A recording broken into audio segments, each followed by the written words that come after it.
In this video, I'm just going to be making a very simple box, but I'm going to try to make it in as weird of a way as I can.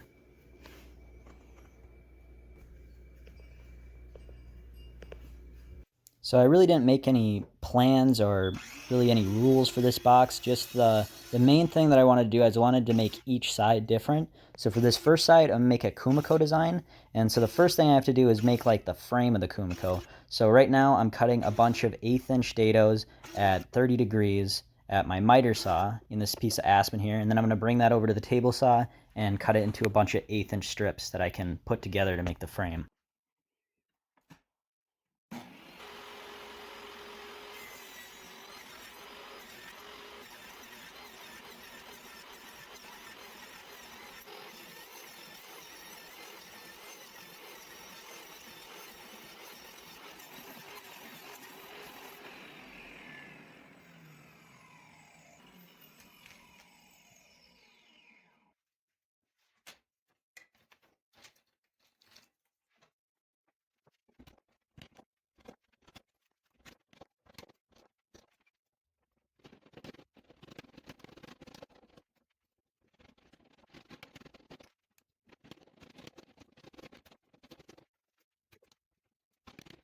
Now I need to make a bunch of pieces that'll split up each of those little diamonds in the frame into triangles. So that's what I'm going to make now. Also, I know I'm going through this pretty fast and it might not make a lot of sense, but I like to keep my videos pretty short, so I don't want to be explaining too long because there's a lot of stuff in this video.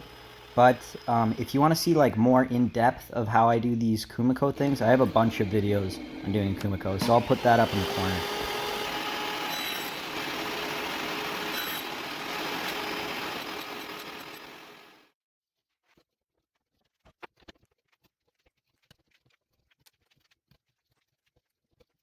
And now for the last step of this Kumiko design, I just need to fill in these even smaller triangles I've made for myself.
And I don't want this side of the box to be see-through, so now I'm going to fill in any leftover dead space with epoxy.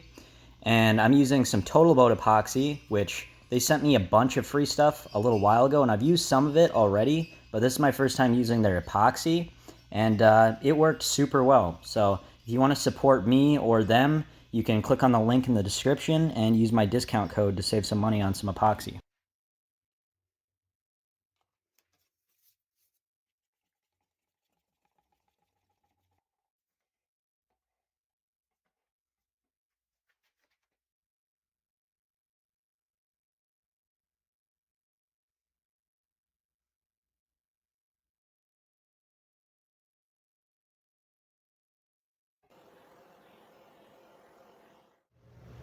And then once the epoxy cured, I decided I'd add some texture to this side.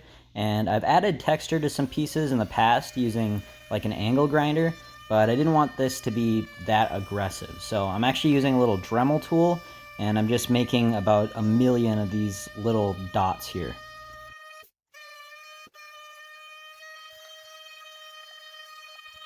Once I added the texture, I called that side good, and then for the next side, I'm gonna try to make like a wall of circles. And I've kind of done something like this in the past, making that circle coffee table. I don't know if you've seen it. I'll put that one up in the corner as well. But basically, this just starts with drilling some holes.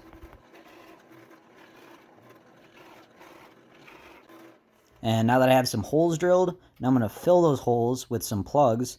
And each of these plugs, I'm going to try to make like a different type of wood to get some contrast in there.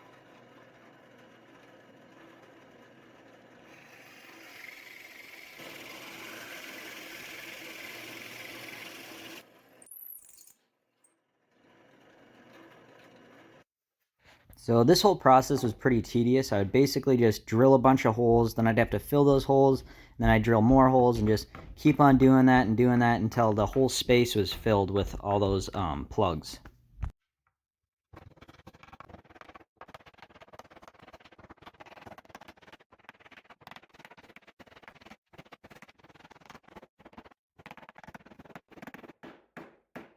Also, you've probably noticed that I only drill holes kind of towards the center. I don't do it near the edge. And that's because when I'm hammering in those different plugs, I don't want it to split. So I want to keep all my circular panel towards the middle. So now I have to cut out all the sides to get to the circle panel in the middle. And now lastly, I just had to do a bunch of sanding because that surface was not flat at all and there's a lot of glue. But once I sanded it, it looked really good. And that's it for that side.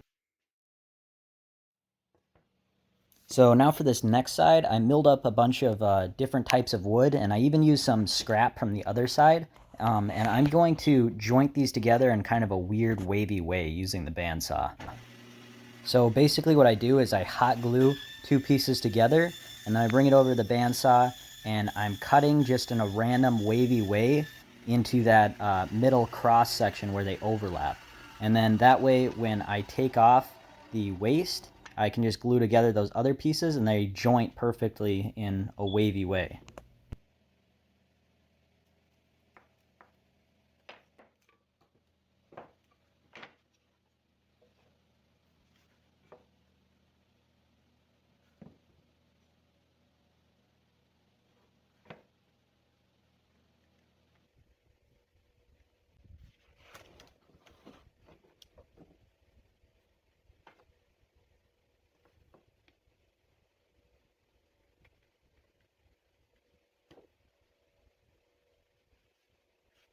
So I glued up that set that I just did, and then while that's drying, I'm going to try and joint together another set.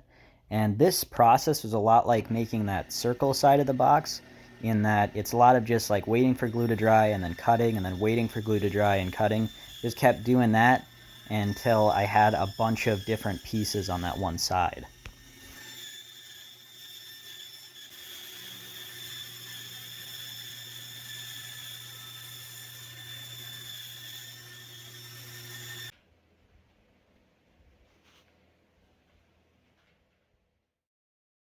And now for this last side, I found this really old piece of pine here, and it has all these holes all over it from, really, I don't know what it's from, but I really like the way that it looks. So right now I'm resawing it to be the same width as the other sides, and then originally I was going to book match these pieces together, but only one of the pieces had a bunch of the holes in it. So I ended up cutting the piece with all the holes in it in half with the miter saw, and then I glued that together into a panel to make the side.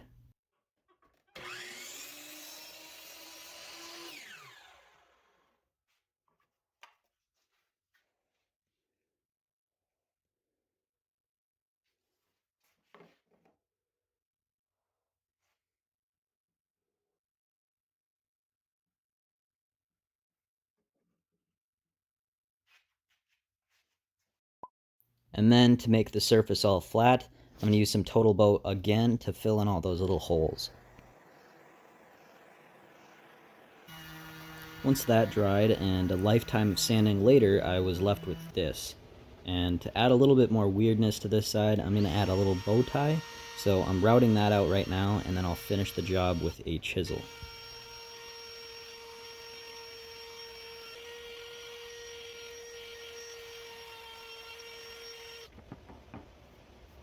And again, for the sake of time, I did not show how I made this little bow tie here, but I made this to kind of continue the theme of the Kumiko and resin from the first side, and I came up with this.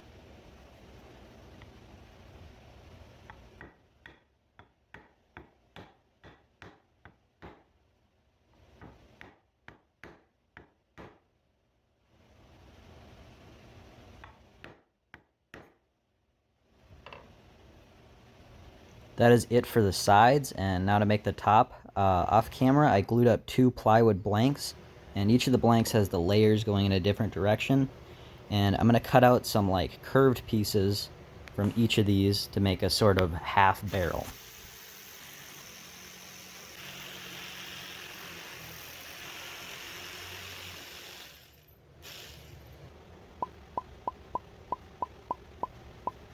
Now I have to cut the bevel on each of these pieces, so I set my table saw to 10 degrees, and then I set my curved piece on a flat board so I could feed it through the saw.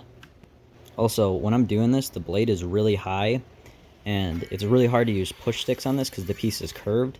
So even though it doesn't look like it because this video is all sped up, I'm actually going pretty slow, and I'm using pencils with the erasers as kind of a push stick. So if you are going to do this, like, be very careful about it because it's kind of dangerous. Now that I have the bevel cut, I can glue these pieces together. And again, because these pieces are curved, it's pretty hard to clamp them, so I use staples temporarily, and then once the glue dries, I can take those out pretty easily.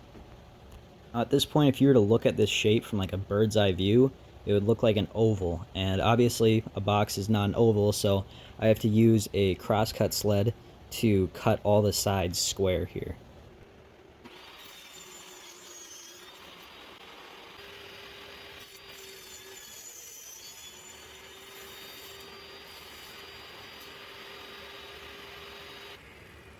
And now that I have the top all squared up, I'm going to take it over to the router, and I'm going to use a 45-degree chamfer bit to chamfer all these edges so that I can miter on the sides of the top later. Now I'm making the sides of the top, and this is a little bit more tricky, especially on those shorter sides, because I want to continue that alternating layer pattern. So for the shorter sides especially, I had to glue up some pieces before I could cut out that curved shape for the side.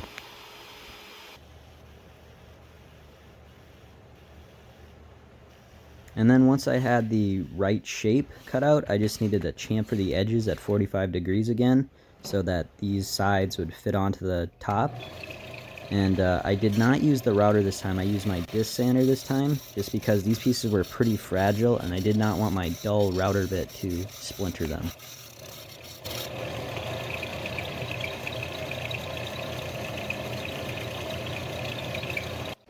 And once again, these curved pieces are pretty hard to clamp, so I'm just using staples to hold them temporarily.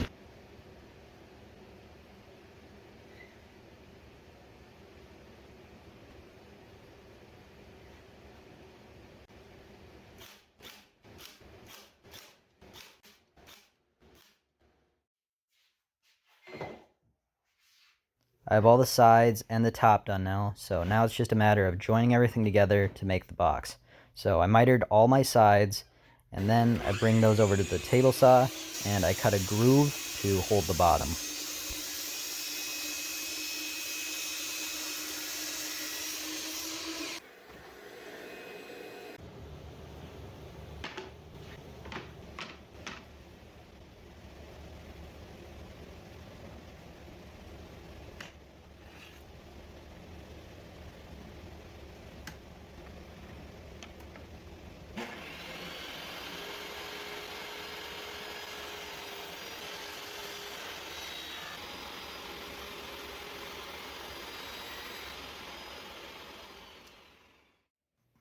And before assembling, to make things easier, I'm going to finish everything with lacquer now.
So obviously there's a lot going on in this box, and it's kind of, I mean, it's very busy. So I understand that a lot of people are not really going to like the way that this looks, but honestly, this is probably one of my favorite projects that I've done in a long time, just because there was no plans or anything. It was fun to just experiment and do different weird things.